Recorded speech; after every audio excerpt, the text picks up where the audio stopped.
okubanga okola live stream leero kulwaki olina okubanga okola ultrasound scan. Tuli kwogera ku ultrasound scan. Why should you do an ultrasound scan? Why are you supposed to do an ultrasound scan? Are you a woman who is looking at getting pregnant? Are you already pregnant? You are asking yourself, why should you do an ultrasound scan? Alternatively, you have done the ultrasound scan, but still you do not understand the reports. You do not understand what your reports mean. You are asking yourself, why should you do an ultrasound scan? You've done the ultrasound scan and you want someone to explain to you the findings. In this live stream, we are going to discuss everything about ultrasound scans. Mu live stream yaffe eno leero nkwaniriza mukwano gwange tugenda kwogera ku lwaki olina okubanga okola ultrasound scan ate n'ekirala migaso ki egya ultrasound scan.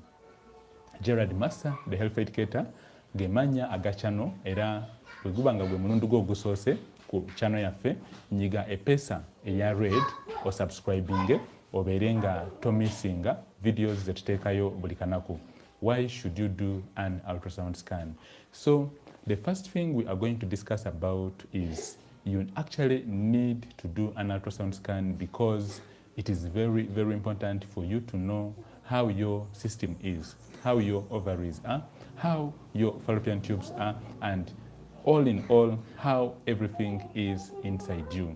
If you have been trying to get pregnant, there could be issues with your system. Wobanga obadde ogezaako okubanga ofuna olubuto naye ng'ate bikyakulemeredde nga obadde okyalemererwa okubanga ofuna olubuto, ensonga eyinza okubanga eri kuva kuba nti maybe ensekezo ziyinza okubanga ziriko obuzibu, amajigo gayinza okubanga galiko obuzibu, ne n'abaana kennyini eyinza okubanga ndwadde nga maybe eriko obuzibu. Kati scan kyekola esobola okubanga etunnyonnyola kiki kyennyini ku lwaki okyalemeddwa okubanga ofuna olubuto, ate n'ekirala scan esobola okubanga ate etugirayo ekifaananyi ekituufu ne tumanya ku lwaki okyalemeddwa okubanga ofuna olubuto. So gwe mukwano gwange eyakola scan ne bakugamba nti olina ekirwadde katugeze nga PCOS, kino kyo kiba kitegeeza nti wandibanga waliwo obuzibu ku majigo. If you have done an ultrasound scan and the doctor has told you that you have what we call PCOS or you have what we call polycystic ovarian syndrome, there are high chances that your doctor did the ultrasound scan and then what was seen, what was discovered on the ultrasound scan was that on your ovaries you are having small swellings, and these small swellings are what we call the cysts. If you ask yourself, what are cysts? Cysts are those small swellings which actually are present on your ovaries. But remember, these small swellings could actually increase in size and they could be many. So if at all you have many small swellings on your ovaries, and then these swellings are basically either on one side or on both your ovaries, then we call this polycystic ovarian syndrome.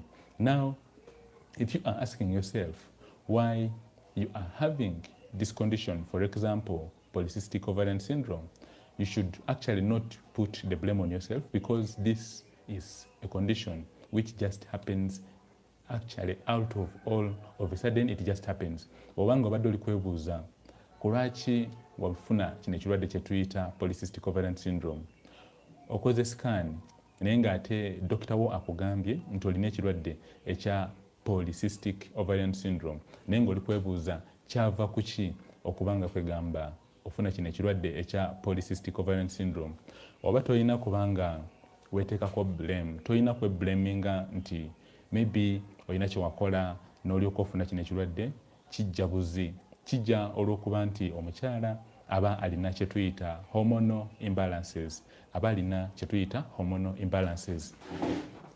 When we talk about hormonal imbalances, nga tuli kwogera ku hormonal imbalances, kiba kitegeeza nti mulimu ebirungo ebimu mu system yo ng'omukyala, mu mubiri gwo gwe ng'omukyala, mulimu ebirungo ebimu ebitali ku balansinga obulungi. Ebirungo bino bye tuyita hormones, hormones zino weziba teziri ku balansinga ebiseera ebisinga ogenda okulaba nti amajigo gatandika okubanga gakolako obuntu obutini bwetuyita obuzimba. Mu luzungu kino kye tuyita polycystic ovarian syndrome. I was just explaining that polycystic ovarian syndrome is a hormonal condition. It's a condition brought about by a woman having hormonal imbalances. And when we are talking about hormonal imbalances, specifically, we are talking about a hormone known as testosterone. If at all a woman has high levels of the hormone testosterone, what is going to result is that there's going to be changes in her ovaries. She'll begin getting features which are male-like features. For example, if you are a woman and you begin developing what we call hirsutism, or development of beards, a woman begins getting beards, and then even her voice becoming deep, like for a man, then we say that she could actually be at high risk of developing polycystic ovarian syndrome. Gwe omukyala agezezaako okubanga ofuna olubuto naye nga biganye, naye ate ng'otandise okubanga ofuna gye tuyita male-like features, otandise okubanga ofuna ebirevu kye tuyita beards oba hirsutism, naye ate nga enembeera ekuletedde okubanga kwegamba okyalemeddwa okubanga ofuna olubuto, wekebeza okoze scans naye nga okyalemeddwa okubanga ofuna olubuto, wandibanga olina kye tuyita hirsutism.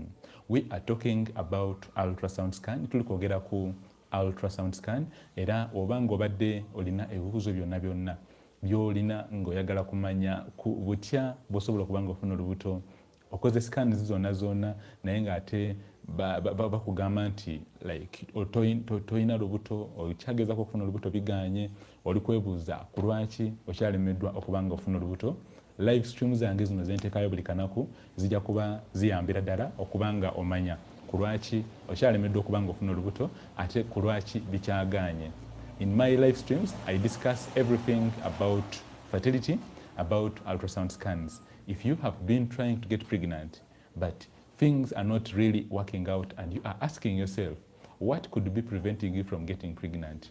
You need to do an ultrasound scan before. You need to do an ultrasound scan today, and then after doing an ultrasound scan, you'll be able to identify what has been preventing you from getting pregnant. Olina okubanga okola scan, ku lwaki olina okola scan, ojja kumanya ku lwaki okyalemeddwa okubanga ofuna olubuto. Oba n'ekirala oyinza okubanga wakola scan edda nga wagikola dda naye ng'ate report tewagitegeera bulungi, oli kwebuuza biki byennyini bye baazuula, njagala omusawo omukugu avunule report yange ambuulire ku lwaki nkyalemeddwa okubanga nfuna olubuto. Yogera nange ku namba zange zino, osobola okutukubirako ku namba zaffe 0787 668 962. Osobola otukubirako n'endala eri 0701 79 78 76. Osobola otukubirako ne tubanga twogera ku butya bw'osobola okubanga omanya scan yo etegeeza ki. Ate n'ekirala osobola okubanga ojja ne tutula wansi ku kiriniki yange, ne tutula wansi ne tubanga twogera ebisingako ku butya bw'osobola okubanga omanya scan egamba ki gye baakukolako, ate n'ekirala biki ebikulemeseza okubanga ofuna olubuto.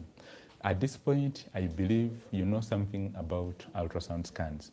Ultrasound scans specifically, an ultrasound scan is basically a checkup which is done in hospital, whereby your doctor will get a small, it's called a probe, okay? Assuming this is the probe, and it is that small something they put actually on your stomach after applying a liquid-based, we call it ultrasound gel, a liquid on your abdomen, and then pictures will be shown on the screen. Now, these pictures will be interpreted by your doctor, your technician, your sonographer. They will interpret these pictures, and then they will actually make a report of their findings. Ultrasound scan weba ekoleddwa obanga erikolebwa mu ddwaliro, akagundi ke bayita probe bajja kateeka ku lubuto olwo, bamala kuteekako ka chemical oba oluzizi ku lubuto olwo, then ne baba nga bakuyisaako akuuma ka scan, era nga balikola scan eyo ebifaananyi bijja kubeera wali ku gundi. bijja kubeera wali ku screen, and then dokita wo ajja kuba abisoma abivunule abeere ng'akubuulira biki by'aba azudde. It is very, very important for you to do an ultrasound scan, because you could actually be getting treatment for something when it is something else which is actually being managed. For example, you could actually get treatment for a UTI without doing an ultrasound scan, but when it is actually something else. For example, it could actually be that you are having what we call hydrosalpingitis. Hydrosalpingitis means there's free fluid, or there's fluid in your fallopian tubes. Hydrosalpingitis kitegeeza nti oba olina amazzi mu nsekezo, oyinza okuba nga oli mu ddwaliro oli kufuna treatment katugeze ey'ekirwadde nga UTI, naye ate nga oli kufuna treatment eyo toli kutereera. Ojjanjabi UTI teoteredde, ogezezaako buli kimu kyonna kyonna, azini oli kujjanjaba UTI naye nga toli kutereera. Oyinza okuba nga ate oli kufuna treatment ey'ekintu ekirala, naye ate nga kintu kirala ekikutawaanya, oba kintu kirala oba kirwadde kirala ekiri okuba nga kikutawaanya. So ojja kulaba nti kirungi nnyo okusooka n'okola scan, kuba ate scan eno esobola okuba nga eraga eyambako ne dokita wo okumanya nti kyali okujjanjaba kirala ate nga olina okufuna treatment ey'ekirala. You could actually be getting treatment for one condition, and yet it is something else that is disturbing you. I've just talked about hydrosalpingitis. And I've just said that hydrosalpingitis means there's fluid in your fallopian tubes. Now, this fluid could be on one side or on both sides. You cannot identify, you cannot discover whether it is a hydrosalpingitis or it's not a hydrosalpingitis without doing an ultrasound scan. When you do an ultrasound scan, you'll be able to really know that now this is what has been disturbing you. Remember, you can consult me about fertility. If you have been asking questions about how you can get pregnant, you can consult me about fertility and I'll be able to answer all your questions. Wobanga obadde oyagala kuneebuuzaako, osobola okubanga okuba kweza ennamba z'essimu n'ojja ne tutula wansi ne twogera. Thank you for joining me for today's live stream. I welcome you on our channel, Gerald Massa, the Health Educator. Remember to subscribe so that you do not miss new videos we release every day. See you in my next video, and may God bless and protect us all. Today is the 19th of April 2022. This is when this live stream has been done. Have yourself a blessed and fantastic day. God bless. Bye-bye.